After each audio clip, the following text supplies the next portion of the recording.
এটিএমৰ সন্মুখত ৰৈ থকা দুজন বয়সস্থ মানুহ, এজন বৃদ্ধ আৰু এগৰাকী বৃদ্ধা। মোক দেখাৰ লগে লগে মোৰ ওচৰলৈ আহিল। দেখাতেই লাগিল যে তেওঁলোক স্বামী স্ত্ৰী। ময়ো টকা উলিয়াবলৈ এটিএমলৈ গৈছিলোঁ। মই যোৱাৰ আগতেই তেওঁলোক তাত ৰৈ আছিল। মোৰ ওচৰলৈ আহি বৃদ্ধ মানুহজনে ক'লে, মোৰ পইচাকেইটা উলিয়াই দিব পাৰিবা নেকি মাজনী? মই ক'লোঁ, নিশ্চয় পাৰিম। মই পাৰিম বুলি কোৱাত তেওঁ পকেটৰ পৰা এটিএম কাৰ্ডখন আৰু এটিএম পিনটো লিখা কাগজ এখন উলিয়াই মোৰ হাতত দিলে। ক'লে, লোৱা মাজনী। মই ক'লোঁ, ব'লক, ভিতৰলৈ ব'লক, মই উলিয়াই দিম। বৃদ্ধ লোকজনে ক'লে, মই বাহিৰতে আছোঁ দিয়া, তুমি উলিয়াই আনা। মই ক'লোঁ, আপুনিও ব'লক, আপোনাৰ পইচা আপুনি নগ'লে কেনেকৈ হ'ব? কিয় নহ'ব? নিশ্চয় হ'ব। তোমাৰ ওপৰত মোৰ সেইখিনি বিশ্বাস আছে। এই ঠাণ্ডা ঘৰটোত সোমালে মোৰ গা বেয়া লাগে। তুমিয়ে যোৱা, আমি বাহিৰতে আছোঁ। কি কৰিম বুজি পোৱা নাছিলোঁ। ভাবিলোঁ, ইমান বিশ্বাস কৰি মোক এটিএম আৰু পিন নম্বৰ দি দিলে। ইমান চিধা চাধা মানুহো থাকেনে? মই সুধিলোঁ, কিমান টকা উলিয়াম? 2000 টকা মাজনী। টকাকেইটা উলিয়াই আনি তেওঁৰ হাতত দি ক'লোঁ, এনেদৰে কাকো ইমান বিশ্বাস নকৰিব। দিনকাল ভাল নহয়। মানুহে আপোনাক ঠগি গুচি যাব আৰু আপুনি গমেই নাপাব। মোৰ কথা শুনি বৃদ্ধ মানুহজনে হাঁহি ক'লে, মাজনী, আমি লিখা পঢ়া নাজানো। বিশ্বাসী আমাৰ সম্বল। ভগৱানক যেনেকৈ বিশ্বাস কৰোঁ, তোমালোকৰ দৰে মানুহকো বিশ্বাস কৰোঁ। যদি লিখা পঢ়া জানিলোঁ হয়, এনেকৈ বেলেগক নক'লোঁ হয় পইচা উলিয়াই দিবলৈ। আচলতে আমাৰ দৰে দুখীয়া মানুহক কোনেও ঠগিব নোৱাৰে। যিজনে ঠগায় তেওঁ অমানুহ। আৰু যদি কোনোবাই এনেদৰে পইচা লৈ গুচি যায়, তেতিয়া গম পাম যে তেওঁ আমাতকৈ দুখীয়া। কথাখিনি শুনি বৰ ভাল লাগিছিল। আৰু এটা কথা সুধিবলৈ মন গ'ল, আপোনালোকে যে এই বয়সত এটিএমৰ পৰা পইচা উলিয়াবলৈ আহিছে, ঘৰত কোনো নাই নেকি? নাই, ঘৰত আৰু কোনো নাই, মাত্ৰ এই বুঢ়া আৰু বুঢ়ী, এজনে আনজনৰ সংগী। আপোনালোকৰ ল'ৰা ছোৱালী? নাই, ল'ৰা ছোৱালী নাই। সেই কথালৈ আমাৰ দুখ নাই। মানুহজনীয়ে এই কথালৈ অলপ দুখ কৰিছিল, কান্দিছিলোঁ। মোক কৈছিল যে বুঢ়া বয়সত আমাৰ কি হ'ব, আমাক কোনে চাব? মই তেওঁক কৈছিলোঁ, ভগৱানৰ ওপৰত বিশ্বাস ৰাখা। ভগৱানে যেনেদৰে জীৱন দি এই পৃথিৱীলৈ পঠিয়াইছে, তাৰ বাবে ব্যৱস্থাও তেওঁ কৰি পঠিয়াইছে। মইতো লিখিবও নাজানো, তথাপি এওঁ নিজৰ নামটো লিখিব জানে। এই বয়সত এজনে আনজনৰ চোৱা চিতা কৰোঁ। য'তেই যাওঁ একেলগে যাওঁ। মই কথাখিনি শুনি শুনি কাষত থিয় হৈ থকা বৃদ্ধাগৰাকীলৈ চাই আছিলোঁ। বয়সৰ হেঁচাত তেওঁ যেন সৰু হৈ গৈ আছে। বেমাৰত ভাৰাক্ৰান্ত চেহেৰা আৰু কপালত ভৰ্তি সেন্দুৰ। কিন্তু তাৰ তুলনাত বৃদ্ধজনক বয়সতকৈ ষ্ট্ৰং যেন দেখা গৈছে। মনৰ জোৰ যে বেছি, সেয়া দেখিলেই গম পোৱা যায়।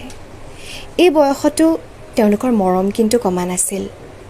মনত এটা প্ৰশ্ন জাগিল, দুখীয়া মানুহ, লিখা পঢ়াও নাজানে, কিন্তু এটিএম কাৰ্ড আছে, তাৰমানে বেংক একাউণ্টো আছে।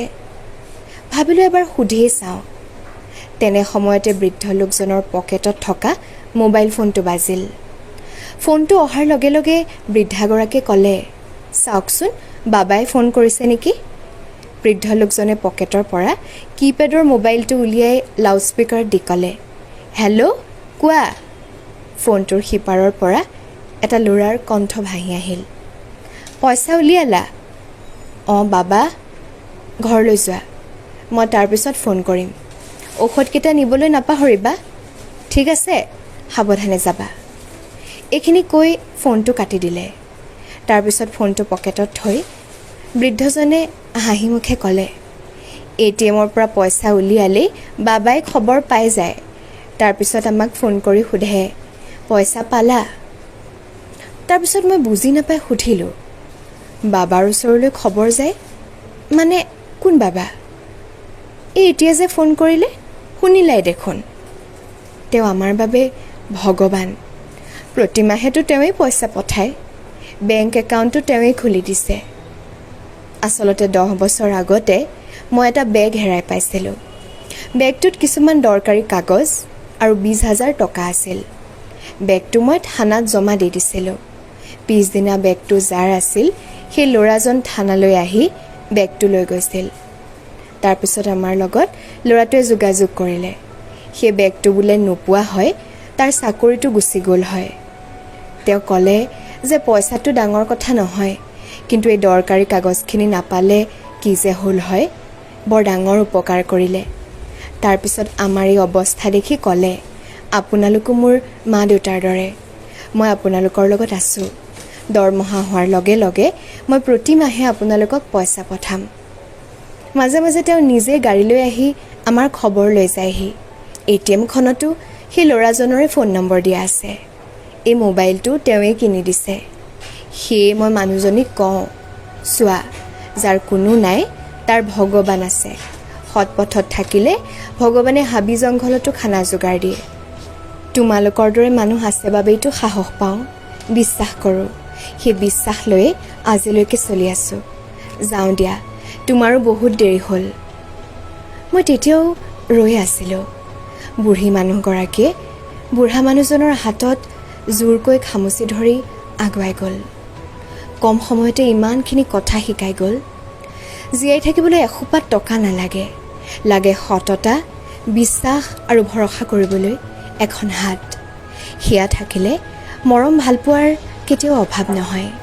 জীৱনৰ শেষ দিন পৰ্যন্ত ভালপোৱা থাকে, মাত্ৰ বিশ্বাস ৰাখিব লাগিব।